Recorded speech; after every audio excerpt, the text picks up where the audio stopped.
అందరికీ నమస్తే అండి. శ్రీ శక్తి ఆరాధనకి స్వాగతం. ముందుగానే అందరికీ కూడా నూతన సంవత్సర శుభాకాంక్షలు. హ్యాపీ ఉగాది. ఉగాది రోజున నిద్ర లేవగానే భగవన్నామస్మరణ చేసుకొని బంగారాన్ని చూసే అలవాటు చాలామందికి ఉంటుంది. దీని వెనకాల ఒక బలమైన కారణం ఉంది.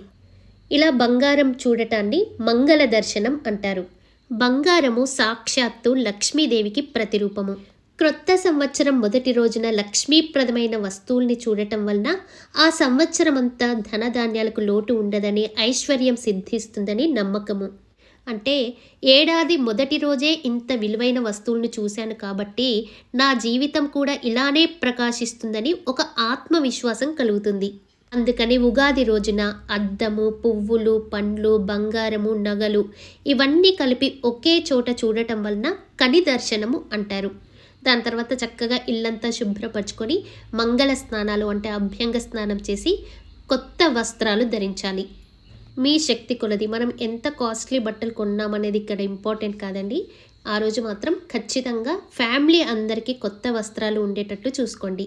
అలానే పూజా గదిలో కూడా చిత్రపటాలు, విగ్రహాల కింద కొత్త వస్త్రాన్ని ఏర్పాటు చేయాలి. అలానే మీ ఇంట్లో చిన్న చిన్న విగ్రహాలకి లేదా ఏదైనా విగ్రహాలకి మీరు వస్త్రాలు వేసే అలవాటు ఉంటే కనుక ఆ రోజు స్వామి అమ్మవార్లకు కూడా కొత్తని వస్త్రాలు తీసుకోవాలి. తర్వాత సంకల్పం చెప్పుకొని 5 ఒత్తులతో దీపారాధన చేసి కులదైవ పూజతో ప్రారంభించాలి. అలానే ఈరోజు చేసే పూజలో ఉగాది ప్రసాదం పచ్చడికి చాలా ప్రాముఖ్యత ఉంది. అందుకని ఆ ప్రసాదాన్ని మనము మొదటి జాములోనే స్వామి అమ్మవార్లకి నైవేద్యంగా సమర్పించినట్లయితే విశేషమైన ఫలితం ఉంటుంది. కుదరని వాళ్ళు ఇంకా పర్వాలేదు. అలానే వసంత నవరాత్రులు కూడా ఈ రోజు నుంచే ప్రారంభమవుతాయి. 2026వ సంవత్సరంలో మార్చి 19కి ప్రారంభమయ్యి 28కి ముగుస్తాయి. వీటినే శ్రీరామ నవరాత్రులు చేసేవాళ్ళు శ్రీరామ నవరాత్రులు, లలితా నవరాత్రులు చేసేవాళ్ళు లలితా నవరాత్రులు చేస్తారు. అయితే ఈ పూజలో ముఖ్యమైనవి ఉపయోగించవలసిన ద్రవ్యాలలో ఒకటి మర్మము, దవనము, బిల్వము. ఈ 3 పత్రాలతో శ్రీరాముడికి కానీ లలితాదేవికి కానీ పూజ చేస్తారు. కలశము, అఖండ దీపము కావాలి అంటే పెట్టుకోవచ్చు. లేదు అంటే మేము మామూలుగా ఇలానే పూజ చేసుకుంటాము అన్న కూడా చక్కగా స్తోత్రాలతో అమ్మవారిని పూజ చేసుకోవచ్చు. చాలా ముఖ్యమైనది ఇంకా ఏమిటంటే చైత్ర శుద్ధ పంచమి. ఉగాది తర్వాత మొదటగా వచ్చే పంచమిని లక్ష్మీ పంచమి అంటారు. మన పురాణాల ప్రకారము ఈ రోజే క్షీరసాగర మథనంలో కల్పవృక్షం ఉద్భవించింది. కోరిన కోరికలు తీర్చే ఆ వృక్షం పుట్టిన తిథి కూడా ఈ రోజే. ఒకవేళ 9 రోజులు నవరాత్రులు చేయలేని వాళ్ళు ఈ ఒక్కరోజు అంటే ఈ లక్ష్మీ పంచమి రోజు ఒక్కరోజు చేసే ఈ పూజలు, ప్రార్థనలు అన్నీ కూడా రెట్టింపు ఫలితాన్ని ఇస్తాయి. క్రొత్త సంవత్సరం కాబట్టి ఏడాది పొడవునా ఇంట్లో సంపద, ధనము, ధాన్యము మరియు ఐశ్వర్యము నిలిచి ఉండాలని కనకధార స్తోత్రాన్ని ఒక 41 రోజులు అంటే ఈ రోజు నుంచి ప్రారంభించి 41 రోజుల వరకు చదువుతారు. ఈ విధంగా 41 రోజుల్ని లక్ష్మీదేవిని ఆరాధిస్తారు. ఏమైనా నియమాలు ఉన్నాయా అంటే మీరు చదవడమే కాబట్టి దీపారాధన, 5 ఒత్తుల దీపారాధన, కనకధార స్తోత్రాన్ని మార్నింగ్ అండ్ ఈవినింగ్ మాత్రం తప్పనిసరిగా చదువుకోండి. కనీసం ఒక్కసారైనా చదవాలి. 3 సార్లు చదివితే మాత్రం చాలా చక్కని ఫలితాలు ఉంటాయి. మార్నింగే 1 టైం చదివిన తర్వాత మీకు ఎలాంటి నియమాలు అవసరం లేదండి. ఇంకా మధ్యాహ్నం ఎప్పుడో, ఈవినింగ్ ఎప్పుడో చదువుకుంటాను అంటే మనకు సంపద కావాలి, మనకుండే కోరికలు తీరాలి అంటే కొంచెమైనా కష్టపడాలి కదా. మార్నింగ్ లేచి చక్కగా ఆ కనకధార స్తోత్రాన్ని చదివేసి దాని తర్వాత మీరేం తింటారో, మీరేటు వెళ్తారో అట్లా వెళ్ళండి, ప్రాబ్లం లేదు. కాకపోతే మార్నింగ్ పూజ చేసుకునేటట్టు చూడండి. లక్ష్మీదేవికి పూజ చేస్తున్నాం కాబట్టి ఒక 41 డేస్ కనీసం నాన్ వెజ్ తినకుండా మాత్రము అదొక్క నియమాన్ని పాటించండి. వ్యాపారస్తులకి, గృహస్థులకి సంపద బాగా సమృద్ధిలోకి రావాలి అనుకునే వాళ్ళు మాత్రము ఈ లక్ష్మీ పంచమి రోజున మిస్ చేసుకోకుండా కనకధార స్తోత్రాన్ని మొదలుపెట్టి 41 డేస్ మాత్రం ఖచ్చితంగా చేసుకోండి. నైవేద్యాల్లో సింపుల్ నైవేద్యాలండి. నేను ఒక షార్ట్ కూడా పెట్టాను మీకు. పాల మీద మీగడిలో పటిక బెల్లం మాత్రమే, షుగర్ వేయకూడదు. అలానే పాలల్లో, కాచిన పాలల్లో ఇలాచి, కండ చక్కెర, మిశ్రీ చిప్స్ ఉంటాయి కదండి, అవి కాదు, కండ చక్కెర, నెయ్యి, ఇవి ప్రతి నిత్యము ఇవి నైవేద్యాలు. 41 డేస్లో ఎప్పుడైనా మీకు వెన్నె మీ ఇంట్లో చేసే అలవాటు ఉంటే కనుక వెన్నెని నైవేద్యం పెట్టండి. పెట్టకపోయినా ఆ మీగడి పెట్టినా కూడా సరిపోతుంది. స్తోత్రాలలో 1 లేదా 3 సార్లు 2 సార్లు కనకధార స్తోత్రాన్ని చదువుతారు కదా, దాని వెంటనే గోవిందనామాలు చదవాలి అంతే. ఇంకా అంతకంటే ఎక్కువ పూజ ఏమి లేదండి లక్ష్మీ పంచమి పూజకి. ఇంకా మనం నవరాత్రులు, ఈ 9 నవరాత్రులు స్తోత్రాలు ఏమి చదవాలి అంటే, మీరు ఎప్పుడు చదివే అలవాటు ఉంటే కనుక ఖడ్గమాల చదవండి. ఇంకా లలిత సహస్రనామాలు, నేను అందరినీ లలిత సహస్రనామాలు చదవండి అని నేను చెప్పనండి. ఎందుకంటే లలిత సహస్రనామాలు ఎప్పటి నుంచో కొన్ని ఇయర్స్ నుంచి చదివే వాళ్ళు ఉంటారు. వాళ్ళు ఎలా చదువుతారు, అందరి గుంపుల్లోనే కదా చదివేది. అంటే బ్యాచెస్గా లలిత సహస్రనామాలు పారాయణాలు పెట్టుకొని అలానే బుక్ పట్టుకొని నేర్చుకొని చదివే వాళ్ళే ఎక్కువగా ఉన్నారు. అంతేకాని ఒక టీచర్ దగ్గర, ఒక పండితుల దగ్గర, లేకపోతే ఒక గురువు దగ్గర చదివి నేర్చుకున్న వాళ్ళు మాత్రము చాలా తక్కువగా ఉంటారు. అలాంటప్పుడు ఖచ్చితంగా అక్షర దోషాలు ఉంటాయి. ఎక్కడ దీర్ఘం ఇవ్వాలి, ఎక్కడ దీర్ఘం ఇవ్వకూడదు, ఎక్కడ విసర్గని కరెక్ట్గా పలకాలి, ఇవన్నీ రూల్స్ ఉంటాయండి.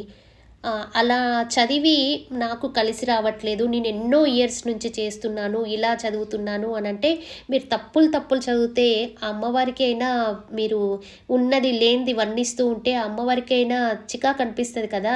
ఇంకా ఒక్కసారైనా మీరు ఒకరితోటైనా కూడా కరెక్షన్ చేపించుకోవాలి కదా. చేపించుకోకుండా అంత కాన్ఫిడెంట్గా ఎలా చదువుతారు? అందుకనే నేను ఎవ్వరికి కూడా లలిత సహస్రనామాలు చదవండి అని ఈజీగా చెప్పను.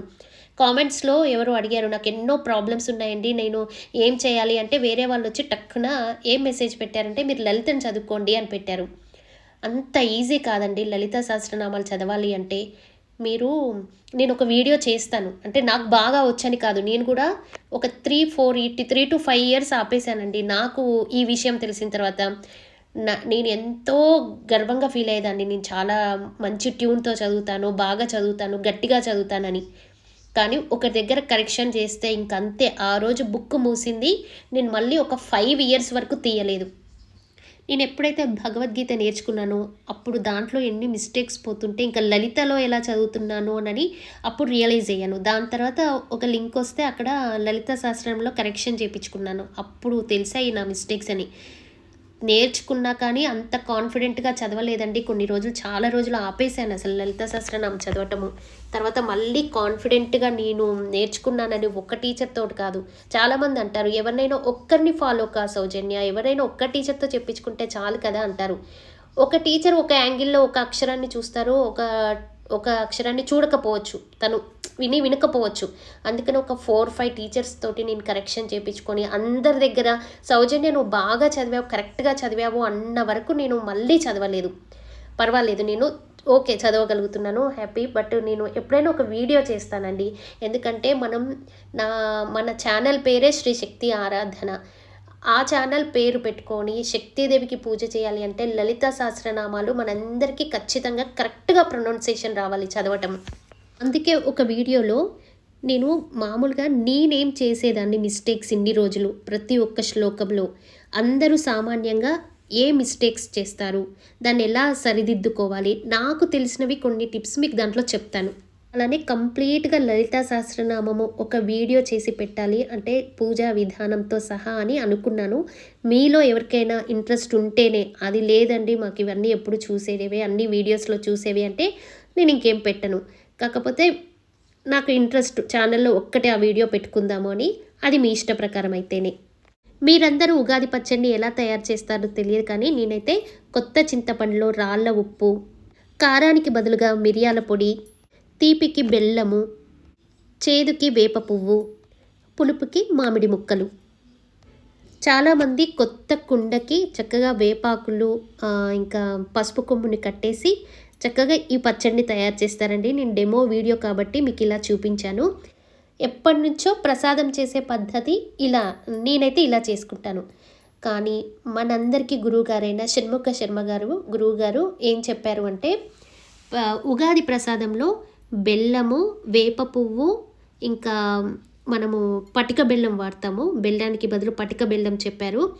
ఇంకా ఆవు నెయ్యి, మామిడి ముక్కలు, ఇవన్నీ కూడా దేవతా ద్రవ్యాలంట. ఇలా చేయాలి ప్రసాదం అని నేను ప్రవచనంలో విన్నాను. మరి మీరు ఎలా చేస్తారు ఉగాది పచ్చడి అని నాకు కామెంట్స్లో ప్రతి ఒక్కరూ తెలియజేయండి. ఎందుకంటే ఒకరిని చూసి ఒకరిని నేర్చుకుందాము అని. అలానే న్యూ ఇయర్ తర్వాత ఫస్ట్ వీడియో ఒక మంచి వీడియోతోటి రాబోతున్నాను. అది ఏమిటి అని మీరు ఎవరైనా గెస్ట్ చేస్తారేమో చూస్తాను. అమ్మవారికి సంబంధించింది అండి. చాలా చాలా నాకు ఇష్టమైంది, మీ అందరికి కూడా చాలా ఇష్టమవుతుంది. ఉపాధికలు విన్నర్స్ అందరూ కూడా ఒకసారి ఇన్స్టాలో హాయ్ అని మెసేజ్ పెట్టండి. వాళ్ళందరికీ కూడా నేను పేమెంట్ డీటెయిల్స్ ఇస్తాను. దాని తర్వాత మీరు ఒక 2-3 డేస్లో నాకు ఇస్తాను అని చెప్పారు. అంతలోకి నేను నా ప్రాసెస్ నేను చేసుకుంటాను. సారీ అండి, చాలా లేట్ అయిపోయినందుకు. నా చేతిలో ఏమీ లేదు, అది కార్పెంటర్ చేతిలోనే ఉంది. నేను ఆయన్ని ఇంతకంటే ఎక్కువ ప్రెషర్ పెట్టలేను, ఆయన నాకు చేసిచ్చేదే ఎక్కువ కాబట్టి.